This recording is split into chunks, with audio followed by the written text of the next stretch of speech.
ನಮಸ್ಕಾರ ಸ್ನೇಹಿತರೆ, MRL study studio ಚಾನಲ್ಗೆ ತಮಗೆಲ್ಲರಿಗೂ ಸ್ವಾಗತಿಸುತ್ತಾ ನಾನು ಇವತ್ತಿನ ತರಗತಿಯಲ್ಲಿ 8ನೇ ತರಗತಿಯ ದೈಹಿಕ ಶಿಕ್ಷಣ ಪಠ್ಯಪುಸ್ತಕ ಪಾರ್ಟ್ 1 ಇದರಲ್ಲಿ ಬರುವಂತಹ ಬ್ಯಾಡ್ಮಿಂಟನ್ ಈ ಒಂದು ಕ್ರೀಡೆಯ ಬಗ್ಗೆ ಇವತ್ತಿನ ತರಗತಿಯನ್ನು ಮಾಡ್ತಾ ಇದ್ದೀನಿ.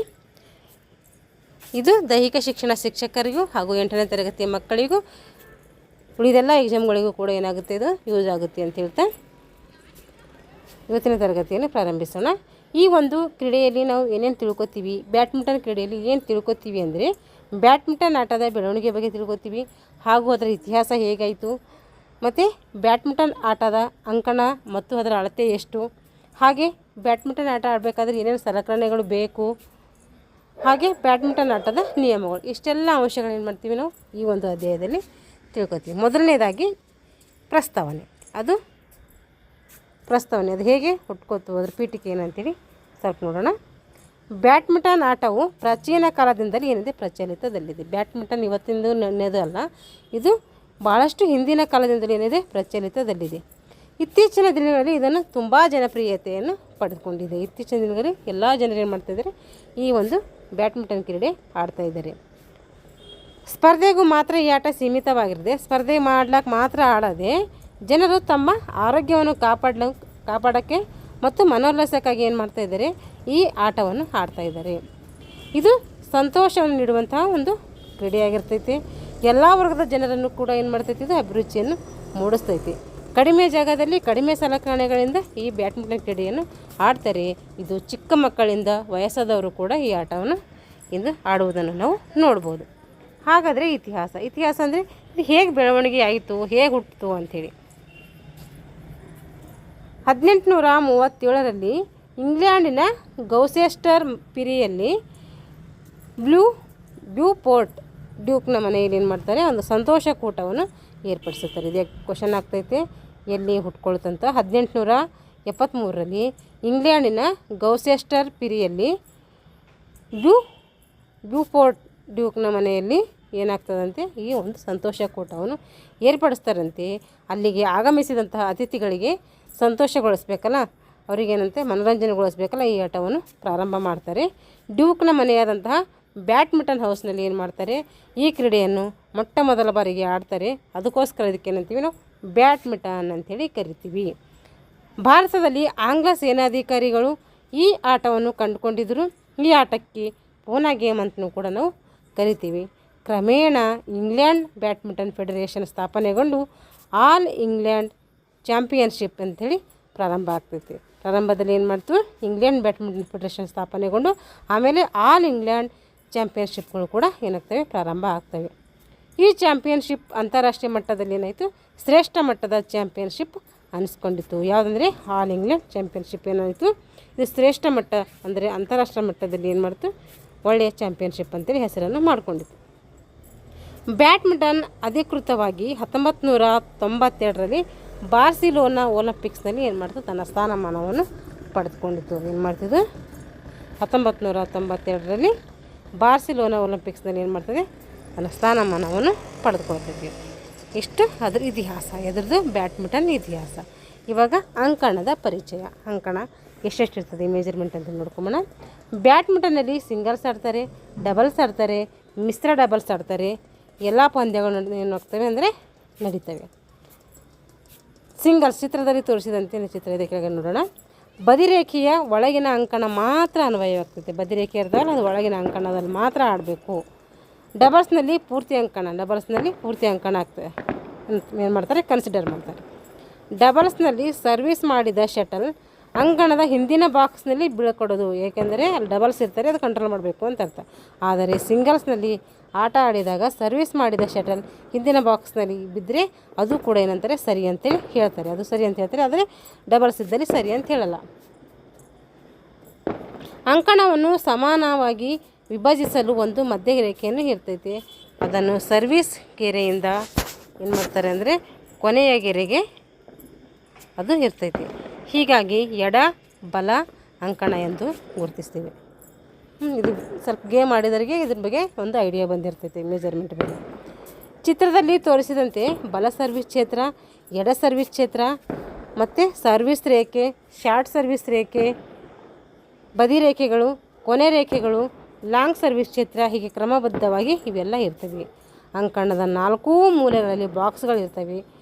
ನೀವು ನೋಡಿ ಗೇಮ್ ಮಾಡಿದವರಿಗೆ ಗೊತ್ತಿರುತ್ತೆ. ನಮಗೆ ಬಿ.ಪಿ.ಡಿಯಲ್ಲೆಲ್ಲ ಹೇಳಿದಾರಲ್ಲ, ಇದು ನಮಗೆ ಒಂಥರ ಈಸಿಯಾಗಿ ಅರ್ಥ ಆಗ್ತದೆ. ಸಿಂಗಲ್ಸ್ನಲ್ಲಿ ಆಗಲಿ ಡಬಲ್ಸ್ನಲ್ಲಿ ಆಗಲಿ ಸರ್ವಿಸ್ ಮಾಡಿದ ಶಟಲು ಮೂಲೆಗಳಲ್ಲಿರುವ ಬಾಕ್ಸ್ ಒಳಗಡೆ ಬಿದ್ದರೆ ಅದೇನಂತೀವಿ ತಪ್ಪು ಅಂತೇಳಿ ಪರಿಗಣಿಸಲಾಗ್ತೈತೆ. ಸಿಂಗಲ್ಸ್ನಲ್ಲಿ ಆಟ ನಡೆಯುತ್ತಿರುವ ಮೂಲೆಯ ಬಾಕ್ಸ್ನಲ್ಲಿ ಅಥವಾ ರ್ಯಾಲಿ ಶಟಲ್ ಬಿದ್ದರೆ ಅದು ತಪ್ಪು ಎಂದು ಏನು ಮಾಡ್ತಾರೆ ಇಲ್ಲಿ ನೋಡಿರಿ. ಸಿಂಗಲ್ಸ್ನಲ್ಲಿ ಆಟ ನಡೆಯುತ್ತಿರುವಾಗ ಮೂಲೆಯ ಬಾಕ್ಸ್ನಲ್ಲಿ ಅಥವಾ ರ್ಯಾಲಿ ಆಡುವಾಗ ಶಟಲ್ ಬಿದ್ದರೆ ತಪ್ಪು ಅಂತ ಹೇಳ್ತಾರೆ. ಅಲ್ಲೂ ಕೂಡ ಡಬಲ್ಸ್ ಆಟದ ರ್ಯಾಲಿಯ ಸಂದರ್ಭದಲ್ಲಿ ಮೂಲೆಯಲ್ಲಿರೋ ಬಾಕ್ಸ್ ಶಟಲ್ ಬಿದ್ದರೆ ಅದು ಸರಿ ಅಂತ ಹೇಳ್ತಾರೆ. ಡಬಲ್ಸಲ್ಲಿ ಬಿದ್ದರೆ ಸರಿ. ಇಲ್ಲಿ ಆ ಬಾಕ್ಸ್ ಇರ್ತದೆ 4 ಕಡೆ ಒಂದೊಂದು ಬಾಕ್ಸ್ ಥರ ಮಾಡ್ತಾರೆ, ಚೌಕ ಥರ. ಅಲ್ಲಿ ಡಬಲ್ಸ್ ಆಡೋ ಟೈಮ್ನಾಗ ಬಿದ್ದರೆ ಅದೇನು ತಪ್ಪು. ಆದರೆ ಏನು ಮಾಡ್ತಾರೆ, ಡಬಲ್ಸ್ ಆಡೋ ಟೈಮ್ನಲ್ಲಿ ಬಿದ್ದರೆ ಅದು ಸರಿ, ಆದರೆ ಸಿಂಗಲ್ಸ್ ಆಡೋ ಟೈಮಲ್ಲಿ ಬಿದ್ದರೆ ಅದು ತಪ್ಪು ಅಂಥೇಳಿ ಹೇಳ್ತಾರೆ. ಇದೇನು ಕ್ವಶನ್ ಏನಾಗಲ್ಲ ನಮಗೆ, ಅದ್ರ ಗೇಮ್ಸ್ ಹೆಂಗೆ ಆಡಬೇಕು ಅಂತೇಳಿ ಅದು. ಇವಾಗ ಇದು ಮೆಜರ್ಮೆಂಟ್ ಇದೆ ನೋಡಿರಿ. ಇದು ಬಾಕ್ಸ್ ಅಂತ ಹೇಳ್ತಾ ಇದ್ದಾರಲ್ಲ, ಅವು ಬಾಕ್ಸ್ ಯಾವ ಅಂದರೆ ಇವೇ ಬಾಕ್ಸ್ ಅವು. ಇಲ್ಲಿ ಡಬಲ್ಸಲ್ಲಿ ಬಿದ್ದರೆ ಸರಿ ಅಂತೆ, ಸಿಂಗಲ್ಸಲ್ಲಿ ಬಿದ್ದರೆ ಏನಂತೆ ರಾಂಗ್ ಅಂತೆ. ಇದು ಲೆಫ್ಟ್ ಕೋರ್ಟು, ಇದು ರೈಟ್ ಕೋರ್ಟು. ರೈಟ್ನವರು ರೈಟಿಗೆ ಹೊಡಿಬೇಕು, ಲೆಫ್ಟವರು ಲೆಫ್ಟಿಗೆ ಹೊಡಿಬೇಕು. ಇದು ಸೆಂಟರ್ ಲೈನ್. ಇದು ಶಾರ್ಟ್ ಸರ್ವಿಸ್ ಏರಿಯಾ ಅಂಥೇಳಿ ಕರಿತೀವಿ. ಇದು ಎಷ್ಟಿದೆಪ್ಪ ಉದ್ದ ಅಗಲ ಎಲ್ಲ ಕೊಟ್ಟಿದ್ದಾರೆ ನೋಡಿ. ಇಲ್ಲಿ ಉದ್ದ ಅಲ್ಲೆಲ್ಲ ನೀಟಾಗಿ ಕೊಟ್ಟಿರ್ತಾರೆ, ಅದನ್ನು ನೋಡೋಣ. ಇವಾಗ ಅಂಕಣದ ಒಂದು ಚಿತ್ರ ನೋಡಿದ್ದೀವಿ. ಇವಾಗ ಅಂಕಣದ ಅಳತೆ ನೋಡಿರಿ. ಒಂದೇ ಅಂಕಣದಲ್ಲಿ ಸಿಂಗಲ್ಸ್ ಆಡ್ತಾರೆ, ಡಬಲ್ಸ್ ಆಡ್ತಾರೆ, ಎರಡೂ ಕೂಡ ಇಲ್ಲ ಆಡ್ತಾರೆ. ಅಳತೆಗಳು ಬೇರೆ ಬೇರೆ ಆಗಿರ್ತವೆ. ಅದು ಸಿಂಗಲ್ಸ್ಗೆ ಬೇರೆ ಅಳತೆ ಇರ್ತೈತೆ, ಡಬಲ್ಸ್ಗೆ ಬೇರೆ ಅಳತೆ ಇರ್ತದೆ. ಸಿಂಗಲ್ಸ್ ಆಡೋ ಟೈಮ್ನಾಗ ಎಷ್ಟಿರ್ತದೆ ಮೆಜರ್ಮೆಂಟ್ ಅಂದರೆ ಆಗಲ್ಲ 5.18 ಮೀಟ್ರ್ ಇರ್ತೈತಿ. ಅಡಿಗಳು ಹೇಳಬೇಕಾದ್ರೆ 17 ಅಡಿ ಎಷ್ಟಿರ್ತೈತೆ. ಸಿಂಗಲ್ಸ್ ಆಡೋ ಟೈಮ್ನಾಗ ಆಗಲ್ಲ, ಅದ್ರಾಗಲ್ಲ 5.18 ಮೀಟರ್ ಎಷ್ಟಿರ್ತದೆ ಅಗಲ ಇರ್ತೈತೆ. 17 ಅಡಿಗಳಲ್ಲಿ ಹೇಳಿದ್ರೆ 17. ಉದ್ದ ಎಷ್ಟಿರ್ತದೆ ಅಂದರೆ 13.40 ಮೀಟರ್ ಉದ್ದ ಇರ್ತೈತಿ. ಅಡಿಗಳಲ್ಲಿ ಹೇಳಿದ್ರೆ 44 ಅಡಿಗಳು. ಡಬಲ್ಸ್ನಲ್ಲಿ ಅಗಲ ಎಷ್ಟಿರ್ತದೆ ಅಂದರೆ 6.10 ಮೀಟರ್ ಅಗಲ ಇರ್ತೈತಿ. ಉದ್ದ ಎಷ್ಟಿರ್ತದೆ 13.40 ಮೀಟರ್ ಉದ್ದ ಇರ್ತೈತಿ. ಅಡಿಗಳು ಹೇಳಬೇಕಾದ್ರೆ ಅಗಲ 20 ಅಡಿ, ಉದ್ದ ಎಷ್ಟಿರ್ತದೆ 44 ಅಡಿ ಇರ್ತೈತಿ. ಜಾಸ್ತಿ ಅಡಿಗಳಲ್ಲೇ ಕೇಳ್ತಾರೆ ಇದು ಬ್ಯಾಡ್ಮಿಂಟನ್. ಇವಾಗ ಕಂಬದಿಂದ ಶಾರ್ಟ್ ಸರ್ವಿಸ್ ರೇಖೆಯವರೆಗೆ ಇರುವಂತಹ ಅಂತರ. ಕಂಬದಿಂದ ಶಾರ್ಟ್ ಸರ್ವಿಸ್ಗೆ ಇರುವಂತಹ ಅಂತರ ನೋಡಿರಿ. 1.98 ಮೀಟರ್ ಅಂದರೆ 6 ಇಂಚು ಏನಿರ್ತೈತೆ 6 ಇಂಚು 6 ಅಂಕಣದ ಹಿಂದಿನ ಬಾಕ್ಸು. 1.98 ಅಂದರೆ 6 ಇಂಚು 6 ಫೀಟ್ ಅಂತ ಅರ್ಥ. ಹಿಂದಿನ ಬಾಕ್ಸ್ ಅಂದರೆ 0.76 ಮೀಟರ್. ಅಂಕಣದ ಬಾಕ್ಸ್ ಎಷ್ಟಿರ್ತದೆ ಅಂದರೆ 0.46 ಮೀಟರ್ ಇರ್ತೈತೆ. ಇವಾಗ ಅಂಕಣದ ಪರಿಚಯ ನೋಡಿರಿ. ಇವಾಗ ರ್ಯಾಕೆಟ್ ಅಂಕಣದಲ್ಲ, ಉಳಿದ ಉಪಕರಣಗಳ ಪರಿಚಯ ಇದು. ಇವಾಗ ರ್ಯಾಕೆಟ್ ನೋಡಿರಿ. ಇದು ಬ್ಯಾಡ್ಮಿಂಟನಲ್ಲಿ ಬಳಸುವ ರ್ಯಾಕೆಟ್ನ ತಲೆಭಾಗ ಏನಿರ್ತದೆ ಅಂಡಾಕೃತಿಯಲ್ಲಿರ್ತೈತೆ. ಅದು ತಂತಿಯಿಂದ ಮಾಡಿರ್ತಾರೆ. ರ್ಯಾಕೆಟ್ ಉದ್ದ ಎಷ್ಟಿರ್ತದೆ ಅಂದರೆ 68 ಸೆಂಟಿಮೀಟ್ರ್. ಇದು ಉದ್ದ 68 ಸೆಂಟಿಮೀಟ್ರ್. ರ್ಯಾಕೆಟ್ನ ತಲೆಯ ಭಾಗದ ಉದ್ದ ಎಷ್ಟಿರ್ತದೆ ಅಂತಂದರೆ ಇಲ್ಲಿಂದ ಇಲ್ಲಿಗೆ ಎಷ್ಟಿರ್ತೈತಿ, ಇಲ್ಲಿ ಹೆಡ್ ಅಂತ ಕೊಟ್ಟಿದ್ದಾರಲ್ಲ, ಅದು ಎಷ್ಟಿರ್ತದೆ ಅಂದರೆ 29 ಸೆಂಟಿಮೀಟ್ರ್. ಮತ್ತು ತಲೆಯ ಮೇಲ್ಭಾಗದ ಅಗಲ ಅದು ಎಷ್ಟಿರ್ತದೆ ಅಗಲ ಅಂದರೆ 23 ಸೆಂಟಿಮೀಟ್ರ್. ಶಟಲ್ ರ್ಯಾಕೆಟ್ನ ತೂಕವು ಎಷ್ಟಿರ್ತದೆ ಅಂದರೆ 83 ಗ್ರಾಮ್ನಿಂದ 100 ಗ್ರಾಮ್ ಮೀರಬಾರ್ದು, ಅಷ್ಟರಾಗೆ ಇರಬೇಕದು, ಅಷ್ಟು ಭಾರ ಇರಬಾರ್ದು. ರ್ಯಾಕೆಟನ್ನು ಸ್ಟೀಲ್ ಅಥವಾ ಅಲ್ಯೂಮಿನಿಯಂ ಅಥವಾ ಸೆರಾಮಿಕ್ ಬೋರಾನ್ಗಳಿಂದ ಏನು ಮಾಡ್ತಾರೆ, ಸಂಯೋಜನೆ ಮಾಡಿ ಇದನ್ನು ರೆಡಿ ಮಾಡ್ತಾರೆ. ಇದರಿಂದ ಸ್ಟೀಲ್, ಅಲ್ಯೂಮಿನಿಯಂ, ಸೆರಾಮಿಕ್ ಬೋರಾನ್ಗಳಿಂದ ಏನು ಮಾಡ್ತಾರೆ, ಈ ಬ್ಯಾಟನ್ನು ರೆಡಿ ಮಾಡಿರ್ತಾರೆ. ಇವಾಗ ಶಟಲ್. ಸಾಮಾನ್ಯವಾಗಿ ಸಿಂಥೆಟಿಕ್ ವಸ್ತುವಿನಿಂದ ತಯಾರಿಸುವ ಶಟಲ್ ಒಟ್ಟು ಎಷ್ಟು ಗರಿ ಇರ್ತಾವೆ ಅಂತ ಕೇಳ್ತಾರೆ ಎಕ್ಸಾಮಲ್ಲಿ. 16 ಗರಿ ಇರ್ತವೆ. ಗರಿಗಳ ತಳಭಾಗವು ಅಂದರೆ ಕಾಕ್ ಬೇಸ್ ಎಷ್ಟಿರ್ತದೆ ಅಂದರೆ 62 ಮಿಲಿಮೀಟ್ರ್ ಇರ್ತೈತಿ. 62 ಮಿಲಿಮೀಟ್ರ್ನಿಂದ 70 ಮಿಲಿಮೀಟ್ರ್ ಅಳತೆ ಇರ್ತೈತಿ. ಗರಿಗಳ ತುದಿಯಲ್ಲಿ ಏರ್ಪಡುವಂಥ ವೃತ್ತದ ವ್ಯಾಸ ಎಷ್ಟಿರ್ತದೆ ಅಂದರೆ 58 ಮಿಲಿಮೀಟ್ರ್. ವೃತ್ತದ ವ್ಯಾಸ ಅಂದರೆ ಇದು 58 ಮಿಲಿಮೀಟ್ರ್ನಿಂದ 68 ಮಿಲಿಮೀಟ್ರ್ವರೆಗೆ ಇರ್ತೈತಿ. ಅಲ್ಲದೆ ಬೇಸ್ ತಳಭಾಗವು ಸುತ್ತಳತೆ ಎಷ್ಟಿರ್ತದೆ ಅಂದ್ರೆ ಅದು 25 ಮಿಲಿಮೀಟ್ರ್ ಇರ್ತೈತೆ. 25 ಮಿಲಿಮೀಟ್ರ್ನಿಂದ 28 ಮಿಲಿಮೀಟ್ರ್ ಇರ್ತೈತಿ. ಶಟಲ್ನ ತೂಕ ಎಷ್ಟಿರ್ತದೆ ಹಾಗಾದರೆ ಅಂದರೆ 4.74 ಗ್ರಾಮ್ನಿಂದ 5.50 ಗ್ರಾಮ್ ಅಷ್ಟು ಇರ್ತೈತೆ. ಇದು ಏನಾಯ್ತು ಅಂದರೆ ಕಾಕ್ ಆಯಿತು. ಇವಾಗ ಜಾಳಿಗೆ ನೋಡ್ರಿ, ಇದು ಜಾಳಿಗೆ ಉದ್ದ. ಇದಾಗಲೇ ಎಷ್ಟಿರ್ತದೆ ನೋಡ್ರಿ, ಇಲ್ಲಿಂದ ಇಲ್ಲಿಗೆ ಕಂಬದ ಎಷ್ಟಿರ್ತದೆ ಅಂತಂದರೆ ಅದು ಉದ್ದ ಕೇಳಿದರೆ ಎಷ್ಟಿರ್ತದೆ ಇಲ್ಲಿಂದ ಇಲ್ಲಿಗೆ ಉದ್ದ ಇದು ಅಂತಂದರೆ 5.5 ಫೀಟ್ ಇರ್ತೈತಿ. 5 ಫೀಟ್. ಮೀಟರ್ ಕೇಳಿದ್ರೆ 1.524 ಮೀಟರ್ ಇರ್ತೈತೆ ಇದು ಇಲ್ಲಿಂದ ಇಲ್ಲಿಗೆ. ಆಮೇಲೆ ಇಲ್ಲಿ ಕಂಬ ಇದೆಯಲ್ಲ, ಇದು ಕಂಬ ಶಟಲ್, ಇದು ಎಷ್ಟಿರ್ತದೆ ಅಂದರೆ 1.55 ಮೀಟರ್ ಇರ್ತೈತೆ. ಫೀಟನ್ನಲ್ಲಿ ಕೇಳಿದ್ರೆ 5 ಫೀಟ್ 1 ಇಂಚ್ ಇರ್ತೈತೆ. 5 ಫೀಟ್ 1 ಇಂಚ್ ಇರ್ತೈತೆ.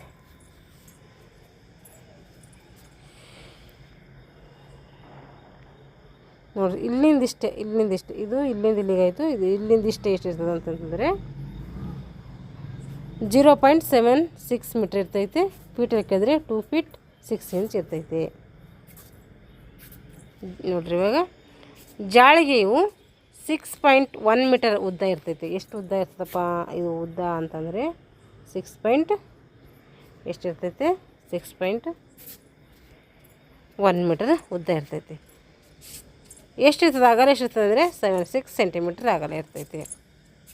ಜಾಳಿಗೆಯಲ್ಲಿನ ಚೌಕ ಅದರ ಅಳತೆ ಎಷ್ಟಿರ್ತದೆ ಅಂದರೆ 15 ಮಿಲಿಮೀಟ್ರ್ ಇರ್ತೈತೆ ಗರಿಷ್ಠ. 15 ಮಿಲಿಮೀಟರ್ನಿಂದ ಗರಿಷ್ಠ ಎಲ್ಲಿ ಗಂಟೆ ಇರ್ಬೋದು ಅಂದರೆ ಅದು 20 ಮಿಲಿಮೀಟ್ರ್ವರೆಗೆ ಇರ್ಬೋದು. ಯಾವುದು ಅಳತೆ ಕನಿಷ್ಠ, ಅದು ಎಷ್ಟಿರ್ತದೆ ಕನಿಷ್ಠ ಚೌಕ ಅಂತಂದರೆ. ಜಾಳಿಗೆಯ ಮೇಲಂಚು ಎಷ್ಟಿರ್ತದೆ ಬಿಳಿ ಬಣ್ಣದಿಂದ ಕೂಡಿದು ಅದು 7.5 ಸೆಂಟಿಮೀಟ್ರ್ ಇರ್ತೈತೆ, ಅಗಲವನ್ನು ಹೊಂದಿರ್ತೈತೆ. ಜಾಳಿಗೆಯ ಮೇಲಂಚಿನಿಂದ 5 ಉತ್ತಮ ದರ್ಜೆಯ ದಾರವನ್ನು ಎರಡೂ ಕಂಬಗಳಿಗೆ ಏನು ಮಾಡ್ತಾರೆ, ಬಿಗಿಯಾಗಿ ಕಟ್ಟಿರ್ತಾರೆ. ಈ ರೀತಿ ಕಟ್ಟಲಾದ ಜಾಳಿಗೆಯ ಅಂಕಣದ ಮಧ್ಯಭಾಗದಲ್ಲಿ ನೆಲದಿಂದ 1.52 ಮೀಟರ್ ಎತ್ತರದಲ್ಲಿ ಇರ್ತೈತೆ. ಹಾಗೂ ಕಂಬಗಳ ಹತ್ತಿರ ಜಾಳಿಗೆ ನೆಲದಿಂದ ಎಷ್ಟಿರ್ತದೆ ಅಂದರೆ 1.55 ಮೀಟರ್ ಎತ್ತರದಲ್ಲಿ ಇರ್ತೈತೆ. ಇವಾಗ ಪೋಲ್ಸ್ ಅಥವಾ ಕಂಬಗಳು.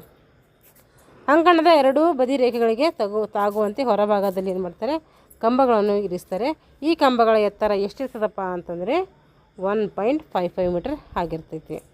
ಸಾಮಾನ್ಯ ನಿಯಮಗಳು, ಇವಾಗೆಲ್ಲ ಮೆಜರ್ಮೆಂಟ್ ತಿಳ್ಕೊಂಡ್ವಿ. ಇವಾಗ ನಿಯಮಗಳು, ಬ್ಯಾಡ್ಮಿಂಟನ್ ಆಡಬೇಕಾದ್ರೆ ಯಾವ್ಯಾವ ನಿಯಮಗಳು ಪಾಲಿಸಬೇಕು ನಾವು ಅಂಥೇಳಿ. ಬ್ಯಾಡ್ಮಿಂಟನ್ ಪಂದ್ಯ ಪ್ರಾರಂಭಿಸುವ ಮುನ್ನ ಅಧಿಕಾರಿಗಳು ಏನು ಮಾಡ್ತಾರೆ, ಟಾಸ್ ಮಾಡಿ ಅಂಕಣವನ್ನು ಅಥವಾ ಸರ್ವಿಸನ್ನು ಆಯ್ಕೆ ಮಾಡುವಂಥ ಅವಕಾಶ ನೀಡ್ತಾರೆ. ಈ ಆಟವು ಸಿಂಗಲ್ಸ್, ಡಬಲ್ಸ್, ಮಿಶ್ರ ಡಬಲ್ಸ್ಗಳಿಗೂ ನಡೆಯುತ್ತದೆ. ಇದೇ ರೀತಿ 3ಕ್ಕೂ ಮಾಡ್ತಾರೆ. ಈಗ ಆಟದ ಕೆಲವು ಸಾಮಾನ್ಯ ನಿಯಮಗಳ ಬಗ್ಗೆ ತಿಳ್ಕೊಳ್ಳೋಣ. ಪಂದ್ಯವು 3 ಸೆಟ್ಗಳಿಂದ ಆಡಿರ್ತದೆ. 3 ಸೆಟ್ ಕೂಡಿರ್ತೈತೆ. 2 ಸೆಟ್ ಗೆದ್ದವರು ಏನಂದರೆ ವಿಜಯಶಾಲಿಯಾಗಿರ್ತಾರೆ. ಇಲ್ಲಿ 21 ಅಂಕಗಳಿಗೆ ಏನು ಮಾಡ್ತಾರೆ, ಒಂದು ಸೆಟ್ಟನ್ನು ಆಡಿಸ್ತಾರೆ. ಅಂದರೆ 21 ಅಂಕಗಳಿಗೆ ಏನು ಮಾಡ್ತಾರೆ, ಒಂದು ಗೇಮನ್ನು ರೆಡಿ ಮಾಡಿರ್ತಾರೆ. 2 ತಂಡದವರು 20 ಅಂಕ ಸಮ ಮಾಡಿಕೊಂಡ್ರೆ ಸತತವಾಗಿ ಏನು ಮಾಡ್ತಾರೆ, 2 ಅಂಕಗಳ ಅಂತರದಲ್ಲಿ ಮತ್ತು 2 ಅಂಕ ಹಂಗೆ 2 ಅಂಕ ಡಿಫ್ರೆನ್ಸ್ ಆಗಂಗೆ ಆಟವನ್ನು ಆಡಿಸ್ತಾರೆ. ಗರಿಷ್ಠ ಎಲ್ಲಿ ಗಂಟೆ ಆಡಿಸ್ತಾರೆ ಅಂದರೆ 30 ಅಂಕಗಳವರೆಗೆ ಆಡಿಸ್ತಾರೆ. ಅಂದರೆ 21ಕ್ಕೆ ಏನಿರುತ್ತೆ, ಒಂದು ಸೆಟ್ ಇರುತ್ತೆ. ಇದು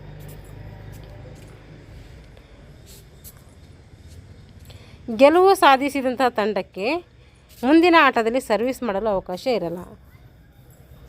ಅವಕಾಶ ನೀಡಬೇಕು. ಯಾವ ಒಂದು ತಂಡ ಗೆಲುವು ಸಾಧಿಸಿದ ಆ ಮುಂದಿನ ತಂಡಕ್ಕೂ ಸರ್ವಿಸ್ ಮಾಡೋಂಥ ಅವಕಾಶ ಅವರಿಗೆ ಇರ್ತೈತೆ. ಒಂದು ಆಟ ಮುಗಿದ ಮೇಲೆ ಮುಂದಿನ ಆಟಕ್ಕಾಗಿ ಆಟಗಾರರು ತಮ್ಮ ಅಂಕಣವನ್ನು ಬದಲಿಸಬೇಕು. ಒಂದು ಆಟ ಮುಗಿದ ಮೇಲೆ ಮುಂದಿನ ಆಟಕ್ಕಾಗಿ ಆಟಗಾರರು ನೋಡೋಕ್ಕೂ ಒಂದು ಅಂಕಣವನ್ನು ಬದಲಿಸಬೇಕು. ನಿರ್ಧಾರಿತ 3ನೇ ಆಟ ಅಂದರೆ ಡಿಸೈಡಿಂಗ್ ಗೇಮ್ ಇರುತ್ತೆ. ಇದು ನಡೆದಾಗ 11 ಅಂಕಗಳ ಏನು ಮಾಡ್ತಾರೆ, ಅಂಕಣವನ್ನು ಬದಲಿಸ್ತಾರೆ. 29 ಅಂಕಗಳು ಸಮವಾದಾಗ 30 ಅಂಕವನ್ನು ಯಾರು ಮೊದಲು ತಲುಪ್ತಾರೋ ಆ ತಂಡವನ್ನು ನಾವು ವಿಜಯಶಾಲಿ ಅಂಥೇಳಿ ಘೋಷಿಸ್ತೀವಿ. ಪ್ರತಿ ಆಟದಲ್ಲಿ 1 ನಿಮಿಷ ವಿಶ್ರಾಂತಿಯನ್ನು ಪಡೆದುಕೊಳ್ತೀವಿ. ಪ್ರತಿ ಆಟದಲ್ಲಿ ಏನು ಮಾಡ್ತೀವಿ, 1 ನಿಮಿಷ ವಿಶ್ರಾಂತಿ ಪಡ್ಕೊಳ್ತೀವಿ. ಮೊದಲು 11 ಅಂಕ ಆದಾಗ ಅವರಿಗೆ ಏನು ಮಾಡ್ತೀವಿ, ವಿಶ್ರಾಂತಿ ಸಮಯ ಕೊಡ್ತಾರೆ. ಒಂದು ಆಟ ಹಾಗೂ ಇನ್ನೊಂದು ಆಟದ ಮಧ್ಯೆ 2 ನಿಮಿಷಗಳ ವಿಶ್ರಾಂತಿಯನ್ನು ಇರ್ತೈತೆ. ಸರ್ವಿಸ್ ಮಾಡುವ ಆಟಗಾರ ಅಥವಾ ರಿಸೀವ್ ಮಾಡುವ ಎದುರಾಳಿ ಆಟಗಾರರಿಬ್ಬರು ಏನು ಮಾಡ್ತಾರೆ, ಅಭಿಮುಖ ಅಂಕಣದಲ್ಲಿ ನಿಲ್ಲದೆ ಡೈಗ್ನಲ್ ಆಗಿ ನಿಲ್ತಾರೆ. ಇಲ್ಲಿ ಸರ್ವಿಸ್ ಮಾಡುವ ಸಂದರ್ಭದಲ್ಲಿ ಸರ್ವಿಸ್ ಮಾಡುವ ಆಟಗಾರ, ರಿಸೀವ್ ಮಾಡುವ ಆಟಗಾರ ಇಬ್ಬರು 2 ಪಾದಗಳು ಏನು ಮಾಡಬೇಕು, ನೆಲಕ್ಕೆ ಮೇಲೆ ಇರಬೇಕು. ಇವೆಲ್ಲ ಗೇಮ್ಸ್ ಆಡಬೇಕಾದ್ರೆ ನಮಗೆ ಬೇಕು ರೂಲ್ಸ್ಗಳು. ಸರ್ವಿಸ್ ಮಾಡುವವನ ಅಂಕಗಳು ಸಮವಾಗಿದ್ದಾಗ ಅಂಕಣದ ಬಲಭಾಗದಿಂದ ಮತ್ತು ಅಂಕಣದ ಬೆಸ ಸಂಖ್ಯೆಯಲ್ಲಿದ್ದಾಗ ಅಂಕಣದ ಎಡಭಾಗದಿಂದ, ಸಮ ಸಂಖ್ಯೆ ಇದ್ದರೆ ಬಲಭಾಗದಿಂದ ಸರ್ವಿಸ್ ಮಾಡಬೇಕು, ಬೆಸ ಸಂಖ್ಯೆ ಇದ್ದರೆ ಎಡಭಾಗದಿಂದ ಸರ್ವಿಸನ್ನು ಮಾಡಬೇಕಿಲ್ಲಿ. ಸರ್ವಿಸ್ ಮಾಡುವಾಗ ಶಟಲನ್ನು ಕೈಯಿಂದ ಬಿಟ್ಟು ನಂತರ ರ್ಯಾಕೆಟ್ನಿಂದ ಹೊಡೆಯಬೇಕು. ಸರ್ವಿಸ್ ಮಾಡುವಾಗ ಶಟಲನ್ನು ನೋಡಬೇಕು, ಕೈಯಿಂದ ಬಿಟ್ಟು ರ್ಯಾಕೆಟ್ನಿಂದ ಹೊಡಿಬೇಕು.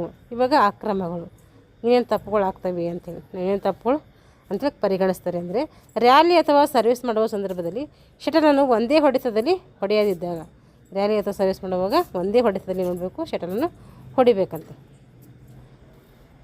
ಶಟಲ್ ಅಂಕಣ ಬಿಟ್ಟು ಹೊರಬಿದ್ದ ಸಂದರ್ಭದಲ್ಲಿ ಕೂಡ ಏನಾಗ್ತದೆ, ಅದು ತಪ್ಪಾಗ್ತೈತಿ. ಶಟಲ್ ಅಂಕಣ ಏನು ಮಾಡ್ತೈತಿ ಬಿಟ್ಟು, ಅಂದರೆ ಅಂಕಣ ಬಿಟ್ಟು ಹೊರಗೆ ಬಿದ್ದರೆ ಅದೇನಾಗ್ತದೆ, ತಪ್ಪು. ಸರ್ವಿಸ್ ಮಾಡಿದ ಶಟಲ್ ಡೈಗ್ನಲ್ ಅಂಕಣದಲ್ಲಿ ಬೀಳದಿದ್ದರೆ ಅವು ಕೂಡ ಏನಾಗ್ತದೆ, ಅದು ಫಾಲ್ ಅಂತ ಹೇಳ್ತೀವಿ. ಸರ್ವಿಸ್ ಗೆರೆಯನ್ನು ಸ್ಪರ್ಶಿಸಿದರೆ ಅದನ್ನು ಕೂಡ ಫಾಲ್. ಶಾರ್ಟ್ ಸರ್ವಿಸ್ ಸ್ಥಳದಲ್ಲಿ ಸರ್ವಿಸ್ ಮಾಡಿದ ಶಟಲ್ ಬಿದ್ದರೆ ಅದನ್ನು ಕೂಡ ಏನಾಗ್ತೈತೆ, ಶಾರ್ಟ್ ಅಂದರೆ ಫಾಲ್ ಆಗ್ತೈತೆ. ಇಷ್ಟೇನು ಆಕ್ರಮಗಳು ಅಥವಾ ತಪ್ಪುಗಳು ಅಥವಾ ಫಾಲ್ಸ್ ಅಂತೇಳಿ ಕರಿತೀವಿ. ಇವಾಗ ಈ ಒಂದು ಲೆಸನ್ಗೆ ಸಂಬಂಧಪಟ್ಟಂಥ ಪ್ರಶ್ನೆಗಳಿದ್ದಾವೆ. ರಾಕೆಟ್ನ ಗರಿಷ್ಠ ತೂಕ ಎಷ್ಟು? ಅದು 83ರಿಂದ 100 ಗ್ರಾಮ್ ಅಷ್ಟೇ ಇರಬೇಕು. 83ರಿಂದ 100 ಗ್ರಾಮು ಮೀರಬಾರ್ದು ಅಷ್ಟು ಇರಬೇಕು ಅಂತ ಅರ್ಥ. ಬ್ಯಾಡ್ಮಿಂಟನ್ ಆಟದಲ್ಲಿ ಬಳಸುವ ಕಂಬಗಳ ಎತ್ತರ ಎಷ್ಟಿರ್ತೈತೆ? ಅದು 1.55 ಮೀಟರ್ ಇರ್ತೈತೆ. ಎಷ್ಟು? 1.55 ಮೀಟರ್ ಇರ್ತೈತೆ. ಬ್ಯಾಡ್ಮಿಂಟನ್ ಆಟದಲ್ಲಿ ಒಂದು ಆಟದಲ್ಲಿ ಡ್ಯಾಶ್ ಅಂಕಗಳಿರ್ತವೆ ಅಂದರೆ 21 ಅಂಕಗಳು ಇರ್ತವೆ. ಬ್ಯಾಡ್ಮಿಂಟನ್ ಈ ಹೆಸರು ಹೇಗೆ ಬಂತು ಅಂದರೆ, ಡ್ಯೂಕ್ನ ಮನೆಯಲ್ಲಿ ಸಂತೋಷ ಕೊಟ್ಟು ಒಂದು ಇಡಿಸ್ತಾರೆ. ಡ್ಯೂಕ್ನ ಮನೆಯಲ್ಲಿ ಬ್ಯಾಡ್ಮಿಂಟನ್ ಆಟವನ್ನು ಮೊದಲು ಬರೀ ಆಡ್ತಾರೆ, ಅದಕ್ಕೋಸ್ಕರ ಅದು ಬ್ಯಾಡ್ಮಿಂಟನ್ ಎಂಬ ಹೆಸರು ಪಡ್ಕೊಳ್ತು. ಶಟಲ್ನಲ್ಲಿ ಎಷ್ಟು ಗರಿಗಳು ಇರ್ತವೆ ಅಂದರೆ ಅದು 16 ಗರಿಗಳು ಇರ್ತವೆ. ಬ್ಯಾಡ್ಮಿಂಟನ್ ಆಟದಲ್ಲಿ ಆಟಗಾರನ ಅಂಕಗಳು ಸಮವಿದ್ದಾಗ ಯಾವ ಅಂಕಣದಿಂದ ಸರ್ವಿಸ್ ಮಾಡಬೇಕು ಅಂದರೆ ಬಲಭಾಗದಿಂದ ಮಾಡಬೇಕು. ಬೆಸ ಇದ್ದರೆ ಎಡಭಾಗದಿಂದ, ಸಮ ಇದ್ದರೆ ಬಲಭಾಗದಿಂದ.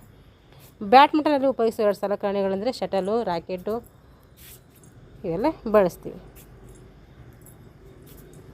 2-3 ವಾಕ್ಯದಲ್ಲಿ ಬರೀಬೇಕು. ಬ್ಯಾಡ್ಮಿಂಟನ್ ಆಟದ ಇತಿಹಾಸವನ್ನು ಸಂಕ್ಷಿಪ್ತವಾಗಿ ಬರೀಬೇಕು. ಇತಿಹಾಸ ಇದೆ, ಬರೀರೋದು. ಬ್ಯಾಡ್ಮಿಂಟನ್ ಅಂಕಣ ಚಿತ್ರ ಇದೆ, ಚಿತ್ರ ಬರೀರಿ, ಅಳತೆಗಳು ಗುರುತಿಸ್ರಿ. ಬ್ಯಾಡ್ಮಿಂಟನ್ ಆಟದ ಯಾವುದಾದ್ರು 2 ನಿಯಮಗಳಿದೆ, ನಿಯಮಗಳು ಅಷ್ಟಿದ್ದಾವೆ, 2 ಬರೀರಿ ಇದರಲ್ಲಿ. ಬ್ಯಾಡ್ಮಿಂಟನ್ ಆಟದಲ್ಲಿ ಜಾಳಿಗೆ ವಿವರವನ್ನು ಬರೀರಿ ಎಂದಿದ್ದಾರೆ, ಅದೆಲ್ಲ ಇದೆ, ನೋಡಿಕೊಂಡು ನೀವು ಪಾಯಿಂಟ್ಸ್ ಮಾಡಿಕೊಂಡು ಬರ್ಕೊಳ್ಳಿ.